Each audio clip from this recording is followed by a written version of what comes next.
Bei ya mafuta duniani imepanda zaidi ya dola 110 sawa na euro 82.74 kwa pipa, na masoko ya hisa yameshuka huku vita vinavyoendelea kati ya Marekani na Israel dhidi ya Irani vikizidi kuongeza hofu ya kukatizwa kwa muda mrefu kwa usafirishaji kupitia mlango wa bahari wa Hormuz. Irani imemtaja Mojtaba Khamenei, kumrithi baba yake Ali Khamenei, kama kiongozi mkuu, ikiashiria kwamba wiki moja mapigano hayo ambayo bado yanaendelea, viongozi wenye msimamo mkali bado wanaongoza nchi hiyo.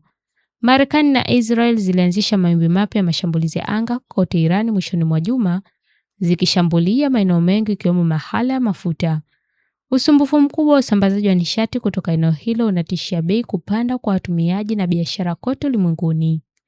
Kupanda kwa bei ya mafuta kunaweza pia kuongeza gharama za bidhaa muhimu zinazotokana na mafuta kama vile mafuta ya ndege na nyenzo muhimu katika uzalishaji wa mbolea. Rais wa Marekani Donald Trump alijibu ongezeko la bei kwa kusema kwamba ongezeko la muda mfupi lilikuwa gharama ndogo ya kulipa kwa kuondoa tishio la nyuklia la Irani.